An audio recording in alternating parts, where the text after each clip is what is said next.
Una esposa diferente. Capítulo 4 de Bárbara Cartland. Él se quedaría muy sorprendido cuando se diera cuenta de que no se trataba de Mirabel y, a pesar de todo, Emily apreciaba el comentario de su padre. Cualquier hombre que compraba un caballo sin verlo merecía lo que recibía. Sería muy embarazoso, sin embargo, que al marqués le desagradara a ella cuando la viera y afirmara que lo habían engañado porque pensaba que se trataba de la hija mayor del conde. La única forma razonable en que él podría explicarse sería decir que había visto a Mirabel en Londres y la admiró a distancia, pero que sus caminos nunca se cruzaron. Lo que tengo que hacer, al menos, es lograr agradarle tal como soy, se dijo Emily. Tenía la sensación de que sería una difícil tarea. Mientras cabalgaba con su padre, ambos, deliberadamente, evitaban hablar del marqués y solo comentaban acerca de las necesidades de la propiedad. Los dos pensaban que, como el marqués era su vecino, podría ayudarles a resolver problemas que, en ese momento, eran pesadas cargas para el conde. No era solo asunto de dinero, podría ser intercambio de sementales, ya que los toros del marqués eran los mejores del condado para cruzar con las vacas del conde. También podrían compartir implementos de cultivo y sus trabajadores podrían colaborar unos con otros en las cosechas. De hecho, pensó Emily, nuestro matrimonio podría abrir las puertas del progreso para papá, si el marqués y yo logramos llevarnos bien. Pero a la vez se dijo que deseaba mucho más que eso. Nunca había conocido a otro hombre que igualara al marqués o que, en ningún aspecto, se aproximara tanto a los ideales que ella abrigaba acerca de un hombre. Jamás la habían impresionado los jóvenes que asediaran a sus hermanas, Mirabel, cuando estaba en casa o en Londres, excepto, por supuesto, Robert, quien le había agradado a primera vista, haciéndola pensar que Mirabel sería muy tonta si no se enamoraba de él. Todos los demás le habían parecido muy superficiales. Muchos de ellos no montaban tan bien como ella esperaba, y sabían poco o nada de caballos, y eso, inevitablemente, hacía que los despreciara. ¿Cómo puede un hombre usar un caballo para que lo traslade de un lado a otro, sin interesarse en su crianza, su entrenamiento y, sobre todo, en la forma en que se le atiende? Había preguntado indignada a su padre, cuando le pareció que uno de sus invitados se mostraba innecesariamente severo con el caballo que montaba.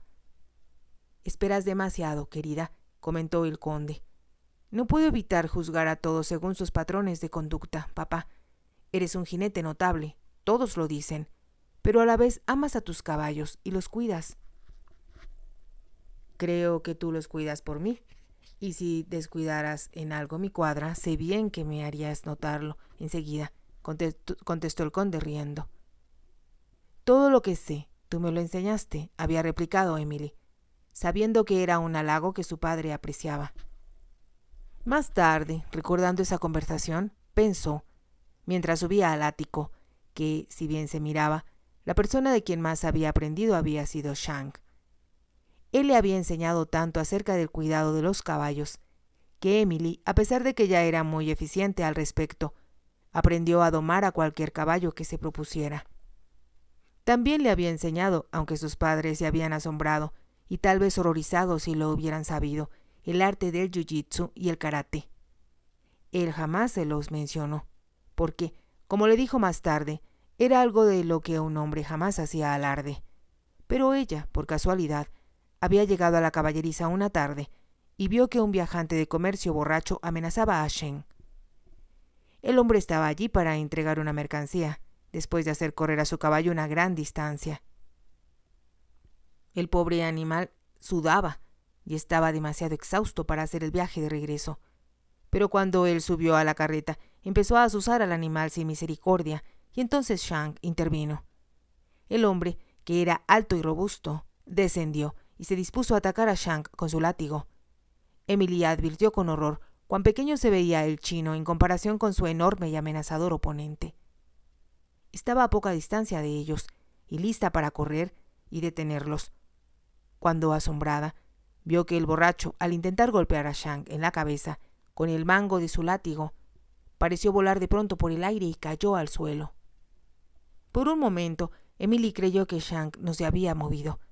Entonces se dio cuenta de que, con una pierna extendida, había golpeado a su oponente con el pie, y la fuerza con que lo hizo lo lanzó a varios metros. Mientras los observaba, Shank se acercó al hombre, le quitó el látigo y partió el mango en dos. Como el hombre parecía incapaz de incorporarse, lo ayudó a ponerse de pie y lo condujo a la carreta. Luego se dirigió a la cabeza del exhausto animal y lo acarició y le habló, antes de decirle con firmeza al conductor que lo llevara a paso muy lento y tranquilo, y el hombre se dispuso a obedecerlo. —¿Cómo lo hiciste? —había preguntado Emily. Shank sonrió al ver el asombro que reflejaba su rostro. —Es karate, señorita. —¿Qué es eso? Dímelo —suplicó Emily. Eso fue el principio. Y de hecho, no solo el principio de su aprendizaje de defensa personal, por si llegaba a necesitarlo, sino de una nueva forma de pensar.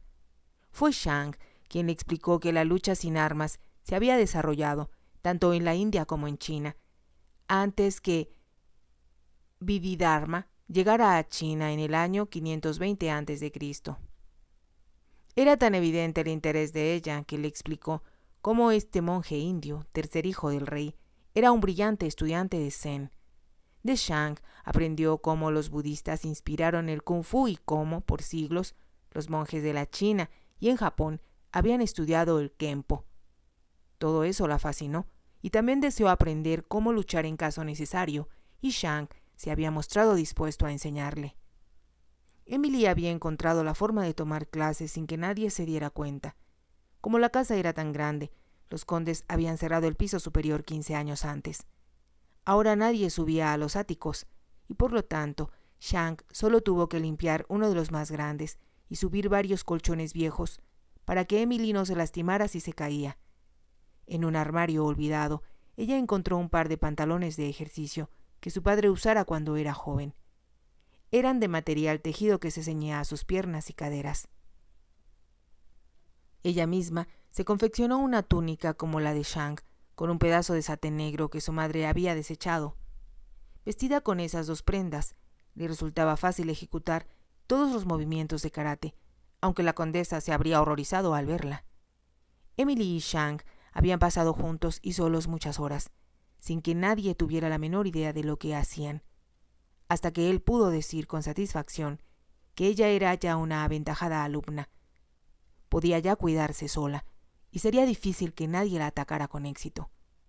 También se mantenía tan interesada como al principio, en esa manera de pensar, que era la más interesante y fascinante, y solo conocida en el Oriente. De Shank aprendió mucho acerca del budismo, y completó sus conocimientos leyendo sobre el tema en libros de la biblioteca de la casa Warren, o de otros que le enviaban de Londres. Gracias a Shank, había aprendido a comprender el Zen y también la filosofía de Confucio. Y de él también aprendió a creer en su karma, como él siempre creyera en el suyo. Eran estudios extraños para una joven que todavía no cumplía 18 años. Ahora, mientras subía por la escalera trasera que nadie utilizaba rumbo al ático, con sus pantalones y túnica negros sobre el brazo, pensó que todo lo que aprendiera de Shank era, sin duda, parte de su karma. También, de una forma que no podía comprender, era algo relacionado con su matrimonio con el marqués de Falcon. El marqués llegó a Falcon de excelente humor. Lo había nombrado caballerizo mayor y la reina lo felicitó por su próximo matrimonio. También le habían prometido una generosa suma de dinero para renovar las cuadras reales, y ya había decidido de qué animales prescindiría cuando comprara nuevos. Los que adquiriera debían estar a la altura del papel que desempeñarían al conducir a la reina y al parecer en los eventos de estado. Eso había consumido gran parte de tiempo, y Zafiro Carter se había quejado de que la descuidaba. «No es así», le reprochó él. «Pero tengo que hacer, y debes comprender que, cuando hay una tarea que cumplir, la mujer pasa a ocupar un segundo lugar». Lady Carstairs, aunque sintió deseos de gritar enfurecida, logró limitarse a preguntar: «¿Cómo puedes decir algo tan cruel, tan odioso, cuando yo pienso en ti desde que despierto y, por supuesto, toda la noche, cuando no estás conmigo?» Su voz era suave y melosa, pero como aquello era algo que el marqués esperaba oír, no le dio ninguna importancia. Sin embargo, como el esposo de ella estaba ausente, le brindó una noche de delirante felicidad, retirándose cuando ya amanecía. A Zafiro le habría dolido mucho en su amor propio saber que, cuando él caminaba hacia su casa, situada solo a 2 cuadras, no pensaba en ella, sino de nuevo en caballos. Recordaba que ese día regresaría a Falcon para ver lo que había comprado en fecha reciente, y solo cuando llegó a su casa se acordó de que esa noche cenaría con el conde para conocer a su futura esposa. Pensó que era un prospecto muy aburrido, y que preferiría quedarse en casa, ya que tenía muchos planes que hacer. Pero aquel era un compromiso confirmado por varios mensajes que se habían cruzado entre él y el conde. Se dijo que en cuanto todo se arreglara y se fijara el día de la boda, podría hacer ese asunto a un lado y concentrarse en las cuadras reales, que era algo mucho más importante. No le habría sorprendido enterarse de la agitación que reinaba en la casa Warren debido a su llegada. La condesa había visitado la cocina 1 docena de veces y cambiado el menú cada vez que hablaba con la cocinera. La señora Oliver, que llevaba en la cocina más de 20 años, ya había decidido de antemano lo que se serviría, y se limitaba a asentir con la cabeza cada vez que su ama se acercaba a ella. Entonces continuaba preparando lo que se había elegido. La condesa había pedido a Londres varios vestidos para Emily. Dijo que con esos le bastaría hasta saber la fecha de la boda, pues entonces la llevaría a la ciudad a comprar su ajuar. Aunque su madre no lo mencionó, Emily comprendió con claridad que tendría que competir en apariencia con las hermosas mujeres con quienes el marqués pasará su tiempo hasta entonces. Emily ya había reflexionado acerca de ese problema y sabía mucho más acerca de las amistades femeninas del marqués de lo que sus padres suponían. Como era el hombre más importante de los alrededores, era inevitable que todos hablaran de él. Todo lo que decía o hacía corría de boca en boca, no solo de sus vecinos, sino de los aldeanos y de la gente que trabajaba en sus propiedades. Además, la doncella de la condesa estaba emparentada con el mayordomo de Falcon. En sus días libres visitaba con regularidad a la madre del mayordomo, quien vivía en una de las casitas del conde y era la mujer más parlanchina de la aldea. Emily, por lo tanto, se había enterado de muchas cosas por la doncella de su madre, y sobre todo cuando visitó Falcon, cosa que hizo en cuanto se enteró de que el marqués había partido hacia Londres. Como era imposible que algo sucediera sin que la servidumbre se diera cuenta, había comprendido, por la expresión del rostro de Hudson, al verla entrar en la caballeriza, que sabía que el marqués se casaría con ella. Mientras recorría los cubículos, admirando a los nuevos caballos o halagando a los que ya conocía, había percibido por primera vez una barrera entre ella y Hudson, que no existía antes. Tuvo la esperanza de que no fuera un presagio del futuro, porque valoraba la buena voluntad que le tenían quienes trabajaban en Falcon y no deseaba perderla. De alguna manera, con un encanto y un instinto que había aprendido de Shang, logró imponer de nuevo el trato sencillo que existiera entre ellos antes que él empezara a pensar en Emily como su futura ama. Lo mismo sucedió con el ama de llaves y el bibliotecario. El mayordomo estaba en deuda con ella porque le había llevado un preparado de hierbas para el reumatismo. La condesa lo destilaba, según una receta de su madre, la abuela de Emily. Emily había advertido que, aparte de la servidumbre, la misma casa parecía un tanto diferente. Se descubrió a sí misma mirándola, no solo con admiración, sino con la certeza de que, en el futuro, sería el hogar al que ella pertenecería. No podía imaginar nada más maravilloso que la alegría de tener todos los libros de la biblioteca a su disposición y poder disfrutar de las pinturas y otros tesoros de la casa cada vez que lo deseara. Pero todo eso pertenecía al hombre que sería su esposo.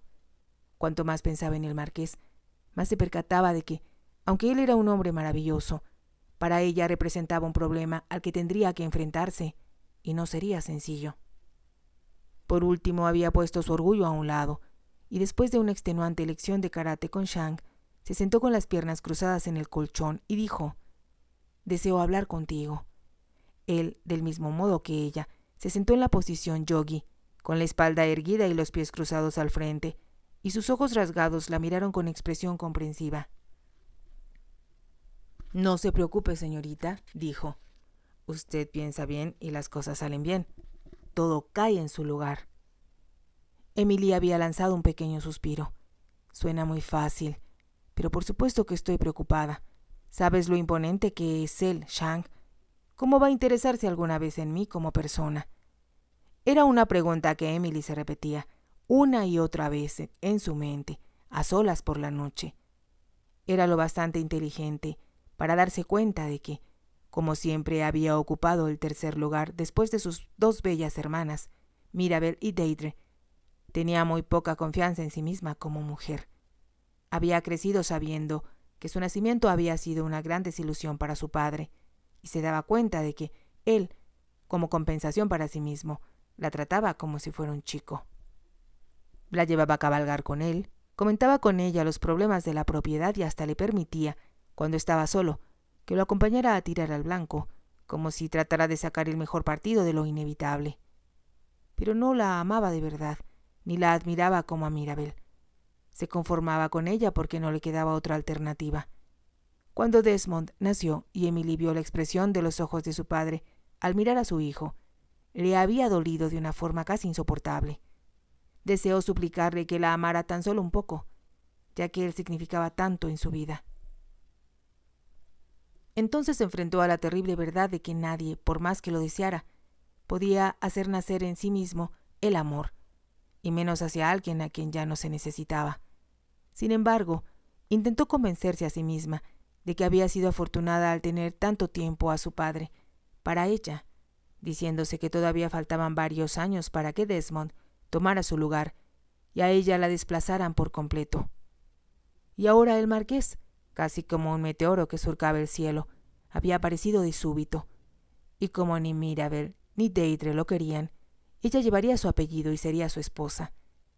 Pero su natural inteligencia y todo lo que Shang le enseñara le decían que no era suficiente convertirse en la marquesa de Falcon. Deseaba más, mucho más, del hombre con quien se casara. Sabía, para decirlo de una vez, que lo que anhelaba y lo que jamás había tenido era amor. Cuando lo pensó se dio cuenta de que sabía muy poco acerca del amor entre un hombre y una mujer. Había visto la forma en que Robert miraba a Mirabel y cómo la voz de Christopher se hacía más profunda al hablar con Deirdre. Percibía que aquellos eran signos reveladores de algo que sentían en lo profundo de sí mismo y que eso era lo que los novelistas llamaban la pasión del amor. Tal vez yo nunca lo conoceré, se había dicho con tristeza. La noche en que esperaba a cenar al marqués, vestida ya con su nuevo atuendo, se miró al espejo. Habían enviado de Londres 3 vestidos que eran muy diferentes entre sí. Uno era de grueso satén blanco, adornado con flores rosadas, en el que Mirabel habría lucido como una diosa. Emily pensó que ocultaba la esbeltez de su silueta y no destacaba su piel ni su cabello. Siempre se habían hecho conjeturas respecto a por qué tenía el cabello de diferente color del de sus hermanas. El de Mirabel tenía el dorado del maíz tierno, el de Deirdre la calidez del sol del mediodía, pero el de Emily, por una razón que nadie podía explicar, era tan claro que sus hermanas solían decirle en broma: si tuvieras ojos color de rosa, serías albina. A veces surgían en su pelo reflejos plateados, pero, bajo el sol, no despedía tonos rojizos como el de Deirdre, ni dorados como el de Mirabel. Como nadie parecía interesarse en su apariencia, y Emily se decía, resignada, que a los caballos no les importaría, se limitaba a recoger su larga cabellera, que casi le llegaba a la cintura, en un rodete cuando salía a cabalgar. A todas horas del día se peinaba con un moño, y se olvidaba del asunto. Ahora se preguntó si al marqués le parecería feo, y se miró con expresión preocupada en los ojos. Tampoco sus ojos eran como los de sus hermanas. Bajo algunas luces parecían grises y otras veces verdes, por lo que Deirdre le decía en broma que eran ojos de gato y que debía ser capaz de ver en la oscuridad. Lo que más sorprendía era el hecho de que sus pestañas se curvaban hacia arriba, como las de una niña, y aunque eran claras en las raíces, se oscurecían en las puntas. Hacían que sus ojos parecieran enormes en su pequeño y puntiagudo rostro. Debido a que hacía mucho ejercicio, al cabalgar, lo más posible o al luchar con Shen, no tenía un gramo de grasa superflua en su cuerpo. De hecho, era demasiado delgada de acuerdo con la moda impuesta por la regordeta reina, quien se había puesto más robusta año con año desde que se casara. Aunque nadie en la casa Wern se daba cuenta, Emily tenía una belleza singular que no era tan evidente como la de sus hermanas y que permanecía oculta debido a la ropa que usaba y a la falta de interés en sí misma. Ahora, debido a que se percataba de que su primer encuentro con el marqués era importante, había puesto mucha atención en su arreglo. Aunque le había gustado otro de los vestidos que llegaron de Londres, decidió lucir uno que su madre no consideró adecuado y que había decidido devolver enseguida. Estaba confeccionado en tela azul, entretejida con listones plateados, y a Emily le recordaba el cielo al oscurecer, cuando aparecían los destellos de las primeras estrellas. Captaba la luz cada vez que ella se movía y, al menos esa noche, parecía concordar con los reflejos plateados que aparecían en su cabello bajo la luz de las velas. La reina había impuesto la moda de amplias faldas con una multitud de enaguas abajo y la cintura muy ceñida. Los hombros quedaban al descubierto y una pechera caía con gracia al frente. La pechera del vestido de Emily estaba bordada con cuentas plateadas para hacer juego con los listones de la falda. Era transparente y revelaba la curva de sus senos, ceñidos por la tela azul. Si te ha gustado, te invito a que te suscribas, a que me regales un me gusta y actives la campanita para poder seguir escuchando esta historia. Gracias.